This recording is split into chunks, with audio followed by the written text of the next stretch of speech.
Pernah sih dapat request dari user yang mintanya itu non Islam. Baik. Nah, kan kita nggak mungkin ya nge-publish kualifikasi itu ke ke media, misalnya ke portal job gitu. Pasti kita kan nyantuminnya yang memang standarnya aja, baik dari usia, pendidikan, pengalaman gitu kan. Nah, tentunya ada reasonnya nih, dan kita memang wajib sebagai rekruter untuk memastikan reasonnya apa kalau ada kualifikasi yang unik. Nah, ternyata reasonnya itu adalah Selamat pagi, siang, sore, malam Sobat Landak. Kembali lagi di podcast Landak. Hari ini kita mau ngebahas nih mengenai pengalaman-pengalaman rekrutmen di sebuah perusahaan outsourcing. Nah, hari ini kita kedatangan narasumber nih, namanya Mbak Angel Keiko, atau yang biasa kita sebut dengan Keiko.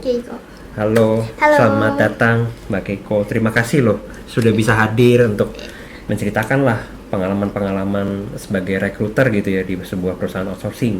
Oke, terima kasih juga udah diundang. Siap, sama-sama. Nah, supaya kita mengenal lebih dekat gitu ya narasumbernya siapa gitu ya. Nah, Keiko ini dulunya pendidikannya itu menempuh pendidikan ngambil jurusan sistem informasi. Habis itu juga pernah mendirikan sebuah online shop yang menjual kosmetik. Nah, sampai sekarang dari 2021 juga sebagai rekruter di sebuah perusahaan outsourcing ternama di Jakarta. Nah, hari ini Keiko akan berbagilah pengalaman-pengalaman sebagai rekruter di sebuah perusahaan outsourcing, tantangannya seperti apa aja, kendala-kendalanya gitu ya, kisah sedih, kisah bahagianya seperti apa begitu ya di sebuah perusahaan outsourcing. Nah, mungkin juga semoga bisa bermanfaat bagi memang mahasiswa-mahasiswa juga yang nantinya mau menjadi rekruter nih di sebuah perusahaan outsourcing tuh kayak gimana sih, harus ngelakuin apa sih, yang nggak boleh dilakuin tuh sebenarnya kayak gimana sih, nanti kira-kira gue bakal nyaman nggak ya di lingkungan kerja di sebuah perusahaan outsourcing. Nah, mungkin gue mulai dulu nih dari pertanyaan pertama. Jadi kalau di sebuah perusahaan outsourcing itu cara kerjanya itu seperti apa sih? Bisa nggak sih dijelaskan ke kita memakai bahasa manusia gitu ya bagi mereka yang mungkin belum pernah paham gitu ya apa sih outsourcing? Yang mudah dipahami gitu ya? Yang mudah dipahami, betul. Oke. Jadi rekruter sendiri adalah posisi yang berperan aktif, tentunya juga tanggung jawab penuh untuk melakukan perekrutan. Tujuannya itu adalah memenuhi manpower atau kebutuhan karyawan pada sebuah perusahaan. Nah, khususnya kalau outsourcing itu kan kita nggak cuma internal ya, melainkan kita eksternal nih. Jadi yang kita hiring itu adalah untuk bekerja di perusahaan klien, seperti itu sih.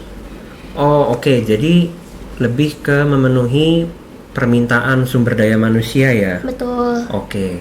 Nah, kalau outsourcing ini kan biasanya erat dengan kebutuhan eksternal gitu ya, atau kebutuhan sumber daya manusia untuk klien perusahaan. Nah, tapi tadi berhubung disinggung mengenai internal. Kalau yang internal ini maksudnya seperti apa? Oh, kalau internal tuh mungkin yang memang bekerjanya di outsourcingnya sendiri sih. Contohnya kalau butuh rekruter juga atau mungkin staff-staff lain, ya itu juga biasanya kita bantu untuk meng-hire. Tapi kebutuhannya kan biasanya nggak begitu banyak ya, nggak sekompleks ketika kita hire untuk klien. Gitu sih. Jadi untuk momen tertentu aja, entah itu replacement atau penambahan karyawan sih. Gitu. Oke, nah boleh diceritain juga dong gimana sih alurnya gitu ya dari sebuah proses rekrutmen yang dibutuhkan oleh klien perusahaan. Oke, kalau alur sih biasanya tiap user itu punya ciri khas sendiri-sendiri. Jadi kita biasanya nyesuaiin aja gimana keinginan mereka dari sisi user, baik dari flow-nya, baik dari kualifikasinya, terus juga finalnya itu seperti apa, estimasi kebutuhan ini akan join kapannya, ya kita maksimalkan sesuai kebutuhan dari user. Seperti itu. Jadi kita balik lagi nih usernya tuh seperti apa nih dari awal informasi ke kita, dan kesepakatan dari kedua pihak nih, dari user ataupun rekruter gitu sih. Oke. Jadi memang, tapi yang di hire ini itu biasanya dari posisi apa aja sih? Oh, lebih seringnya sih entry level ya. Oke. Nah, yang saat ini aku hire itu cukup beragam, dari sisi back office juga, dari sisi pekerjaan lapangan juga. Oh, oke. Nah, kalau untuk yang back office dan pekerja lapangan ini, kalau yang outsourcing ini banyaknya kontrak atau banyaknya tetap? atau bervariasi juga? Bervariasi. Baik. Tapi untuk di awal sih kita biasanya lebih banyak kontrak ya, karena kan ada probation juga biasanya seperti itu. Oke. Nah, berarti setelah kontrak itu apabila dinyatakan lulus gitu ya, berarti akan dinaikkan menjadi tetap atau biasanya berakhir? Oh enggak, biasanya akan diperpanjang dulu. Kalau Oke. melihat kinerjanya memang bagus nih dari sisi usernya, tertarik untuk mengangkat dia, ya tentunya ada kenaikan dari level, kenaikan dari segi benefit dan lain sebagainya. Nah kalau untuk kontrak apa namanya tetap gitu ya, karyawan tetap, itu baik lagi sih ke penilaian user juga. Oke, oke. Nah, kan tadi sempat menyinggung nih mengenai penilaian user gitu ya. Iya, Sementara kan mungkin standar-standar dari berbagai macam user itu kan berbeda-beda. betul. Gimana sih dari Keiko itu cara mencari kandidatnya supaya bisa memaintain gitu ya atau mempertahankan penilaian dari si user terhadap kandidat karyawan yang di outsourcing itu agar sama semua gitu. Maksudnya kan bisa menjaga kualitas dari kandidatnya. Itu Oke. gimana caranya? Oke, tentunya sih yang pertama harus jelas dulu ya kualifikasi yang dibutuhkan seperti apa. Karena ada juga beberapa user yang kualifikasinya kadang cukup unik. Nah, yang unik ini yang bikin kita ekstra waktu, ekstra screening juga. Tapi Oke. kalau untuk yang normal-normal aja ya itu seperti biasanya berjalan, kita maksimalkan dari segi database, portal job seperti itu. Terus juga tentunya kita akan filter juga semaksimal mungkin supaya apa yang kita serahkan ke user itu bukan kandidat yang tidak sesuai, melainkan yang memang sudah sesuai dengan kualifikasi yang diinformasikan. Artinya tinggal hasil dari interview user aja nih, apakah sekiranya dari segi kualifikasi kalau sudah support, apakah segi dari feel-nya ketika interviewnya juga oke, dan lain sebagainya, aspek dari user lah penilaiannya gitu sih. Oke, oke. Jadi memang di filternya ya sesuai dengan permintaan user gitu ya. Betul. Oke. Nah, tadi kan ngomong nih mengenai yang unik gitu ya. Iya. Contoh uniknya tuh dari segi apa sih? Dan seperti apa sih contohnya? Oh, uniknya tuh pernah sih dapat request dari user yang mintanya itu non Islam. Baik. Nah, kan kita nggak Oke, mungkin ya spesifik. nge-publish kualifikasi itu ke apa namanya ke media, misalnya ke portal job gitu. Pasti kita kan nyantuminnya yang memang standarnya aja, baik dari usia, pendidikan, pengalaman gitu kan. Oke. Nah, tentunya ada reasonnya nih, dan kita memang wajib sebagai rekruter untuk memastikan reasonnya apa kalau ada kualifikasi yang unik. Nah, ternyata reasonnya itu adalah untuk bisa membackup karyawan-karyawan yang muslim, misalnya nanti ada lebaran ataupun hari raya lainnya, Oh. pekerjaan itu akan tetap berjalan dengan lancar karena ada yang backup dari teman-teman yang non-mis, seperti itu sih. Oke, jadi alasan yang diberikan juga harus ini ya apa wajar gitu ya, Harus jelas dan memang masuk akal jelas juga. dan masuk akal. Iya, kalau enggak tadi kan mungkin bisa berhubungan dengan SARA kan juga agak Iya, mengerikan betul. gitu ya, harus bisa dipertanggungjawabkan juga. Iya. Oke. Nah, mungkin kalau tantangan-tantangan dari pencariannya tuh seperti apa aja sih? Kan tadi ada banyak nih kan, mungkin contohnya yang gue pahami gitu ya kan, harus mengandalkan berbagai portal job yang ada gitu kan. Betul. Kita harus mencari dari berbagai kandidat. Itu ada nggak sih tantangan lain selain tantangan selain itu gitu kan? Itu memanage portal job kan banyak aja udah pusing. Iya. Itu selain itu ada lagi nggak tantangannya? Tantangannya mungkin kalau dari segi portal job kan juga ada naik turunnya ya. Nggak Oke. selamanya mereka bisa fasilitasin kita dengan database yang bagus, yang sesuai dan yang cukup juga gitu. Walaupun banyak ya portal job saat ini yang berbayar, tapi kita nggak bisa trust 100%. Nah, biasanya sih sebagai recruiter tuh memang harus kreatif juga. Nggak cuma mengandalkan dari segi portal job, tapi kita juga bisa manfaatkan sosial media atau media-media lain nih gitu. Oke. Yang mungkin nih yang saat ini lagi hype juga adalah TikTok ya.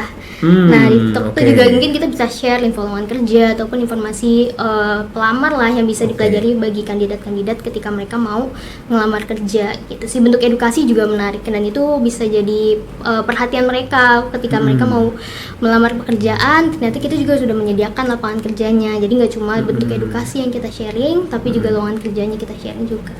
Oh, kalau ngomongin TikTok, contohnya yang itu ya, yang kayak bikin info locker gitu. Terus habis itu dia mungkin, ini nggak tahu ya, ini mungkin salah satu video mungkin yang lagi joget-joget apa segala macam info locker gitu yang lagi dibikin HR-nya, kayak gitu contohnya. Bisa jadi salah satunya seperti Bisa, itu. oke, Itu baik, sih baik. gimana kreativitas dari konten kreatornya aja sih atau si rekruternya. Oke. Oke. Nah, tadi kan kita ngomongin mengenai tantangan untuk melakukan proses rekrutmennya. Nah, kalau untuk tantangan yang pernah dialami gitu ya oleh Keiko di sebuah perusahaan outsourcing, itu seperti apa aja sih? Oke, tantangan yang pertama tentunya target ya, karena kita sebagai recruiter di outsourcing itu biasanya dibiasakan dengan adanya target. Target kita bisa supply berapa ini kandidat atau manpower ke user, dan itu pastinya dari pihak manajemen maunya kita bisa penuhin manpower yang dibutuhkan secara penuh. Nah, tantangan berikutnya itu sudah pasti kita harus bisa atur strategi sih. Nah, atur strategi ini kan biasanya ketika kita coba ada yang memang berhasil, ada yang enggak. Nah, itulah buktinya untuk kita terus renew strategi yang kita gunakan. Oke, baik. Berarti selain yang strategi, kalau ngomongin gitu ya mengenai dinamika politik kantor gitu ya, contohnya kan biasanya kan mungkin di berbagai industri pekerjaan kan beda-beda gitu ya. Nah, kalau dinamika politik nih, kita ngomongin dinamika kantor lah gitu ya. Ada nggak sih yang unik gitu, pengalaman unik yang mungkin bisa diceritakan? Contohnya kayak gimana nih pengalaman uniknya? Contoh gitu ya, mungkin kalau dinamika politik mungkin ada yang ingin menjatuhkan gitu ya, teman kantor ingin menjatuhkan, mungkin sebarin gosip lah, mungkin tiba-tiba nge-overtake kandidatnya diserobot gitu ya, diambil. Itu ada nggak sih, pernah mengalami nggak sih seperti itu, atau pernah melihat hal seperti itu? Oke, kalau sebagai recruiter di outsourcing sih kayaknya ya semuanya pasti pernah ngalamin itu. Karena kan kita sama-sama ngejar target, apalagi kalau kita dikasih tanggung jawab untuk pegang klien yang sama. Mungkin kalau pegang kliennya yang beda, kita kan nggak peduli ya udah fokusnya sama klien yang dipegang aja nih, yang dihandle masing-masing. Tapi kalau dikasih tugas, misalnya ada 3-4 recruiter dengan klien yang sama, itu sangat kemungkinan untuk sikut-sikutan. Karena kan kita juga ada KPI juga, terus juga yang balik lagi ke target, gimana caranya kita memang harus bisa achieve target itu, gitu sih. Oke, nah kalau sikut-sikutan nih, yang dilakukan nih apa nih untuk mencegah hal itu terjadi gitu lah? Apakah diomongkan baik-baik atau apakah diomongkan ke atasan, mungkin minta tolong dong, ini kenapa ada perlakuan seperti ini begitu, atau bagaimana? Kita sih biasanya nanggepinnya santai aja sih, lebih ke kalau misalnya tahu kandidat itu udah dihubungin duluan atau diproses duluan sama kandidat yang sama recruiter yang lain, ya berarti itu memang udah masuknya ke KPI-nya dia gitu. Catanya dia ya. Iya, jadi kita nggak usah mempermasalahkan yang itu memang udah bagiannya dia. Berarti kita fokus aja untuk cari kandidat yang lain, seperti itu sih. Oke, tetap fokus ke target ya. Betul. Jangan sampai terdistraksi dengan strategi atau dinamika politik yang aneh-aneh. Jadi udah gitu fokus aja ke depan, gak usah lihat kanan kiri. Kalau memang nggak merugikan sih. Siap, setuju sih. Emang harus fokus sih memang. Oke. Nah, tadi kan kita ngomongin mengenai pengalaman unik dari si user mintanya spesifik gitu ya. Tadi kan yang muslim. Nah, kalau ngerekrut kandidat, ada pengalaman-pengalaman yang unik nggak? Pengalaman yang unik. Mungkin pengalaman yang sampai saat ini masih sering terjadi tuh, karena kan nama aku Keiko ya, mungkin orang masih nggak familiar lah dengan nama Keiko dan menganggapnya mungkin laki-laki. Malah laki-laki. Dan itu tuh sering banget dialamin. Jadi ketika kita hubungin si kandidat, anggaplah proses pertama gitu ya, mau proses lanjut dia, walaupun kita udah pakai profile WhatsApp, ada fotonya cewek, foto kita sendiri ya, apalagi pakai hijab, harusnya udah tahu ini Keiko itu perempuan ya. Ditambah nama belakangnya Keiko Angel, harusnya kan udah tahu perempuan, tapi mereka sering manggilnya Bapak atau Mas. Nanti kalau kita telepon, baru kita misalnya interview by Zoom atau ketemu ke kantor, baru kayak kaget, ternyata perempuan ya rekruternya gitu. Itu sih yang pengalaman yang mungkin unik gak sih itu? Kayaknya agak mencurigakan ya. Kalau melamar ini kok kayaknya nggak siapa yang rekruter yang dikontak, ini agak lucu juga. Nanti malah kena tipu kan, bahaya. Iya, jadi itu sih yang masih suka terjadi. Oke. Nah, tadi kan bahkan si pelamar gitu ya, bahkan nggak bisa memahami nih profil dari si rekruter. Berarti kan bisa ada kemungkinan nih kayak kena tipu gitu ya. Pernah nggak sih ada yang kayak ngomong gitu, merasa ini bukan nipu ya segala macam ya. Kadang-kadang kan, soalnya pernah juga ada kasus gitu ya. Gimana tuh? Ada panggilan lamaran, panggilan rekrutmen gitu ya. Ternyata tiba-tiba dibawa ke suatu tempat gitu ya, kan dia cantumin lokasi pasti kan. Kalau memang apa namanya interviewnya secara offline, dibawa ke suatu lokasi ternyata nggak ada tuh proses rekrutmennya, terus tiba-tiba diculik, itu ada tuh. Itu sejauh kalau ini kayak gitu pernah nggak ada mispersepsi lah gitu, jadi nganggapnya oh ini bukan penipuan ya gitu, ada nggak? kalau sampai dikira nipu sih nggak pernah ya. Apalagi kan sekarang udah canggih juga nih, misalnya mau cek kontak rekruternya bisa pakai aplikasi apa yang untuk cek namanya gitu kan. Baik. Jadi ketahuan oh ya memang ini HR di perusahaan tersebut, ataupun misalnya mereka cari nama Keiko Angel misalnya ya, kalau memang mereka teliti ya harusnya baik sosial media ataupun LinkedIn kayak gitu kan harusnya kelihatan gitu. Betul. Mungkin memang itu karena baru dihubungin aja, terus dengar nama rekruternya Keiko, jadi agak bertanya kali ini perempuan atau laki-laki. Dan ya sebenarnya nggak masalah, cuma responnya aja sih kayak siap bapak, siap bapak, kayak gitu sih. Oke. Nah itu kan kalau itu pengalamannya iya. Gue juga agak bingung sih ini yang lamar kenapa begitu. Nah cuman berarti kalau interview gitu ya, kita ngomongin detailnya mengenai proses rekrutmennya. Iya. Berarti kalau yang untuk outsourcing ini berarti ada interview online maupun offline? Iya betul. Oke. Nah kalau untuk yang online itu untuk posisi apa aja sih biasanya? Kita sih tergantung fleksibelnya aja ya. Tapi biasanya kita yang mengharuskan interview ke kantor itu yang melihat secara looknya. Contoh kalau posisi, penampilan. ya contohnya kayak posisi resepsionis, customer service, SPG, yang seperti itu kita wajibkan untuk hadir ke kantor. Karena kan ada seleksi juga dari segi berat badan, tinggi badan, seperti itu. Tapi kalau yang lainnya ya kita sudah memanfaatkan kecanggihan teknologi sekarang. Jadi ya udah cukup melalui Google Meeting aja atau Zoom gitu sih. Oke, jadi memang ya spesifik yang penampilan, dan itu request dari user juga ya? Sebagian request, sebagian enggak sih, tapi kita mengutamakan kualitas ya. Oke, baik, mengutamakan tingkat layanan harus selalu ditingkatkan. Iya, ke usernya memang harus maksimal. Oke, nah kalau yang offline nih, pas lagi interview offline, ada lagi nggak pengalaman yang menarik selainnya tadi tuh? Oh, tidak mengenali bahkan profil rekruternya. Ada nggak sih yang sampai kayak mungkin ya yang kepikiran di gua, ada nggak sih yang sampai kayak oh butuh banget nih posisi ini gitu ya, mungkin apa namanya ya, kita kan ngomong kalau dari segi orang mencari pekerjaan kan juga berarti salah satunya kan membutuhkan pemasukan. Ya. Ada nggak sih yang sampai ngomong mohon-mohon gitu loh, oh kenapa ya saya nggak diterima di posisi pekerjaan ini, saya butuh banget nih untuk membiayai kehidupan sehari-hari atau mungkin membiayai kebutuhan rumah tangga atau bahkan untuk anaknya pendidikan. Pernah nggak sih sampai ada kejadian seperti itu? Pernah sih. Biasanya sih karena kita outsource itu beberapa klien kerjasamanya, ketika si kandidat misalnya si A ini ngelamar untuk posisi sales perusahaan A gitu ya, ternyata nggak lolos nih. Nah kita kan masih ada backup plan lainnya, kita bisa tawarin dia, oh bapak mungkin bisa coba nih di posisi yang sama sebagai sales tapi di perusahaan B gitu. Kita akan tetap bantu sih, karena tujuan kita kan hiring nggak cuma untuk kepuasan user aja ya, tapi kita sebagai recruiter juga membantu gimana masyarakat luas tuh bisa bekerja dan berkarir bersama sih gitu. Ah iya memang sih, jadi memang tujuan utamanya juga ya, ya untuk menciptakan lapangan kerja juga. Betul, memfasilitasi, membantu gitu.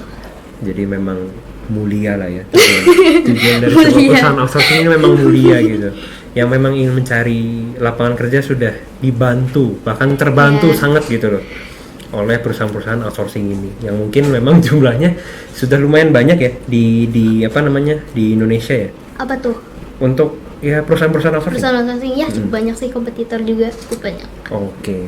Nah, berhubung sama perusahaan kompetitor nih, ada nggak sih sebenarnya strategi yang dilakukan dari Keiko gitu ya? Oh, ngeliat kompetitor gitu, ngelakuin strateginya ini. Pas ngeliat kayak, oh kayaknya bisa diterapin juga nih, atau mungkin ada yang bisa diadaptasi nih. Pernah nggak sih melakukan adaptasi strategi seperti itu? Sejauh ini sih kalau untuk nyontek ke kompetitor belum pernah, tapi kalau dicontek pernah. Oh, nggak bisa didisclose yang ini namanya. Jadi misalnya nih kita lagi ada strategi baru, pas ngelihat kompetitor kok tiba-tiba sama ya gitu, tapi ya is okay lah. Kan yang menduplikasi berarti bukan ya apa yang nggak masalah juga gitu kan, tetap hasilnya tetap bagus kok di kita gitu. Oke, tetap lah ya kan udah yang ngelakuin duluan. Nah, siap. Oke. Kalau dari Keiko sendiri gitu ya, ada nggak sih harapan dari Keiko di sebuah perusahaan outsourcing tuh harusnya ngelakuin apa? Harusnya ngelakuin suatu hal tuh lebih benar dari segi apa sih gitu? Contohnya mungkin dari segi pencarian platformnya gitu ya. Oh mungkin harusnya disediakannya lebih baik, atau mungkin dicarikan usernya gitu yang membutuhkan jasa rekrutmennya mungkin harusnya lebih baik gitu, harusnya mungkin dilakukan background checkingnya lebih ketat. Siapa tahu kan mungkin user juga ada yang nakal ya. Kita kan nggak bisa mencegah gitu ya sampai user tuh ada yang nakal gitu. Nah itu apa sih harapan dari Keiko nih supaya mungkin hal-hal tersebut nggak kejadian? Oke, berarti jatuhnya support dari perusahaan outsourcing Support sendiri dari ya? perusahaan ataupun manajemen? Oke, support yang pertama sih pasti kekompakan tim sih, itu harus banget, karena kalau misalnya kita sama atasannya kurang di in touch, kurang diperhatikan, itu juga kita ya cukup kesulitan. Gitu. Terus juga yang berikutnya pasti portal job, kita butuh banget portal job yang bisa support database yang berkualitas, yang juga jumlahnya banyak gitu ya. Terus untuk hal lainnya mungkin ya service kita ke user sih, itu aja sih yang harus lebih difasilitasi. Misalnya kalau kita mau ke kantor user untuk pendekatan diri, kita dibantu juga untuk reimburse-nya dipermudah dan lain sebagainya sih gitu. Oke, ya ini mungkin ya catatan gitu ya curhatan kali ya. Betul gitu ya. Ya semoga bisa hal-hal ini bisa ditingkatkan lah gitu ya. Betul. Jadi memang bisa selain mensejahterakan user juga mensejahterakan karyawan outsourcingnya sendiri. Iya. Betul. Oke. Mungkin kalau dari Keiko sendiri gitu ya, pernah nggak sih mendapatkan perlakuan yang tidak baik di sebuah perusahaan outsourcing? So far nggak pernah sih, Oh, alhamdulillah. so far nggak pernah, alhamdulillah. Luar biasa nih perusahaan tempat Keiko Dan bekerja semoga gitu ya. terus begitu ke depannya, dimanapun nanti kerjanya, kalau misalnya loncat suatu loncatan gitu. Nah, kalau ngomongin mengenai loncatan gitu ya, kira-kira nanti apakah nanti dari Keiko sendiri akan berpindah gitu ya ke sebuah perusahaan outsourcing yang lain, atau akankah stay gitu ya, royal gitu, atau bagaimana? Gak bisa jawab sih, karena kan gimana nanti ke depannya. Tapi kalau untuk harapan pasti kan maunya berkembang terus ya, dan mencoba challenge-challenge lain lah. Jadi nggak hanya stuck di challenge saat ini, berlangsung aja. Oke. Nah, mungkin pertanyaan terakhir nih gitu ya. Kalau dari Keiko sendiri, ya sebenarnya kan kalau dari rekrutmen itu kan punya nih kisah sedih, kisah bahagianya juga gitu loh. Itu boleh diceritain nggak? Kira-kira kisah sedih, kisah bahagia yang pernah dialami itu seperti apa aja sih? Dari segi manapun, mungkin pas lagi ngerekrut lah, bahagia, bahagia nih, mungkin ada yang butuh pekerjaan, akhirnya dia bisa dapet gitu ya, atau mungkin bahagia nih, dapat bonus lebih ketika targetnya tercapai gitu ya, atau mungkin pas sedihnya, pas lagi rekrut dimarah mungkin perilakunya si kandidat nggak baik nih, mungkin dia melakukan tindakan mungkin ngebentak lah, atau mungkin ada ngebanting meja lah atau segala macam. Itu boleh ceritain nggak kisah-kisah seperti itu? Kisah sedihnya dulu kali ya. Boleh silahkan, nanti kan biar lebih enak gitu kan, terakhir kisah bahagia ditutup ya. Kisah sedihnya tuh biasanya kalau belum achieve target. Even misalnya sedikit lagi nih mencapai puncak, tapi kan justru itu yang bikin kita ke-trigger, aduh dikit lagi tapi kok nggak achieve. Itu sih sedih ya pasti sebagai rekruter. Terus juga yang kedua, sering banget dialami rekruter pasti yang berlangsung tuh cancel join. Misalnya nih kandidatnya udah oke segala macam, terus udah offering juga mau running tanggal berapa gitu ya, ternyata H-1, H-2 info cancel join. Nah itu kan kita harus ngulang dari nol lagi ya. Atau ibaratnya kalaupun ada kandidat yang sebelumnya sekiranya oke, tapi kan kita juga makan waktu lagi untuk sourcing lagi dan maksimalin proses dia untuk bisa join kayak gitu sih. Ya Ya gitulah kalau dukanya sebagai recruiter, intinya jangan baper dan jangan putus asa. Oke, tetap semangat. Iya, harus tetap semangat. Oke. Itu kalau Kisah sisi sedihnya. sedihnya. Nah kalau sisi happy-nya jadi recruiter itu kan kita berhadapan dengan target ya. Biasanya di balik target itu tentu ada benefit yang bisa digarap. Oke. Ya contohnya kayak insentif, bonus, seperti itu. Terus enaknya lagi kalau jadi recruiter punya tim yang solid itu, ya atasannya akan in touch juga ke anak-anak timnya, ya itu yang bikin kita semakin mudah berkembang juga sih gitu. Oke, jadi memang udah solid ya. Komunikasi harus solid lah ya. Ya terus juga kalau ada masalah apa ya discuss bareng-bareng, kita pecahin solusinya bareng-bareng kayak gitu sih. Oke. Nah, kalau yang kisah sedih itu, nah ini terakhir lagi gitu ya. Kisah sedih itu gimana cara Keiko sendiri gitu melampauinya lah, atau ya udahlah kita move on gitu. Oke, ya itu sih kalau jadi recruiter kan memang nggak boleh baper dan nggak boleh putus asa ya. Ibaratnya kalau memang belum achieve target ya udah nggak apa-apa, tapi besok kita maksimalin lagi, terus kita besok gencarin lagi, fokus lagi strategi apa yang mau dipakai seperti itu. Terus kalau yang kayak cancel join ya jangan baper, kita cari lagi ya, harus begitu sih jadi recruiter. Harus jangan baper lah pokoknya. Yes, harus semangat, tetap semangat juangnya harus tetap dipertahankan Ya ya. betul. Oke, luar biasa. Nah, mungkin pesan terakhir ada nggak yang ingin disampaikan kepada sesama rekruter gitu yang sedang bekerja di sebuah perusahaan outsourcing, atau yang mau bekerja di sebuah perusahaan outsourcing gitu, melihat prospeknya nih seperti apa sih gitu. Pesan-pesan terakhir mungkin. Silakan. Oke, kalau mau jadi recruiter itu ya kayak yang tadi udah disebut, jangan baper, jangan gampang putus asa. Terus juga enaknya ya kalau kita senang sosialisasi sama orang, kenal sama orang banyak, mungkin recruiter itu pilihan yang tepat untuk jadi pilihan karir kalian, karena kesehariannya udah pasti mengandalkan komunikasi. Terus juga kita harus akrab juga sama user. Terus kalau misalnya kita ada momen-momen tertentu mensosialisasikan perusahaan, nah recruiter juga biasanya jadi garda terdepan untuk mensosialisasikan apa sih perusahaan yang kita bawa, apa sih jasa yang kita tawarkan dan lain sebagainya. Jadi enaknya di recruiter itu banyak relasi sih seperti itu, dan banyak juga option di luar dari komponen benefit gaji pokok dan lain sebagainya ya. Tentunya menarik, contohnya kayak insentif bonusnya kayak gitu. Oke, jadi emang rekruter gitu ya, barisan terdepan untuk mencari sumber daya manusia yang Prosesornya berkualitas. Outsourcing lah ya. Iya, luar biasa. Nah, itu mungkin pesan-pesan yang harus diperhatikan lah kalau mau masuk menjadi rekruter di sebuah perusahaan outsourcing. Nah, ada bisnis lain nggak yang mau disampaikan mungkin? Silahkan, ada beberapa menit lagi. Oke, mungkin Sobat Landak yang mau kenal aku lebih lanjut bisa juga bantu follow dan ramein akun TikTok karir sharing aku di keiko_angel_karir sharing ya teman-teman. Thank you. Karir sharing nih memberikan informasi apa aja?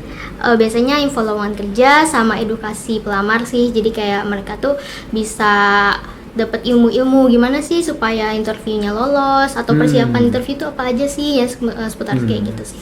Oh, berarti lebih ke persiapan kandidat untuk menempuh dunia kerja ya? Iya, bisa seperti itu. Tapi kita juga sediakan wadahnya. Jadi kalau kalian misalnya lagi pengen jadi customer service contoh, terus ngeliat oh ini ada info gimana sih ngelamar jadi customer service, nah kita juga sediakan lowongannya. Jadi kalian gampang deh tinggal ikutin instruksinya aja, nanti ada kok link untuk melamarnya di bio-nya kayak gitu.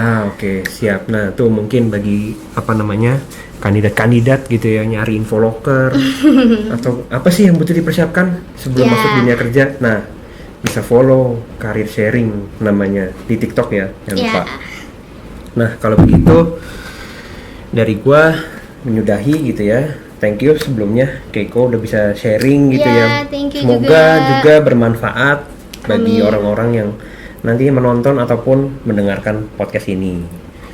Nah, jangan lupa follow juga podcast Landak di Spotify, juga bisa dengar untuk audionya juga. Di YouTube nanti kita juga akan upload untuk podcastnya. Dan jangan lupa follow juga akun-akun sosmed Landak yang lainnya. Banyak di Instagram, TikTok, Facebook, Twitter, dan segala macamnya. Untuk sobat mengetahui informasi-informasi edukasi hukum supaya gak ketinggalan nih peraturan dan perundang-undangan di Indonesia tuh seperti apa sih sekarang, begitu. Nah, gua Niko dan Keiko pamit undur diri. Terima kasih. Thank Sampai you. bertemu di podcast Landak yang berikutnya. Bye bye. Bye bye.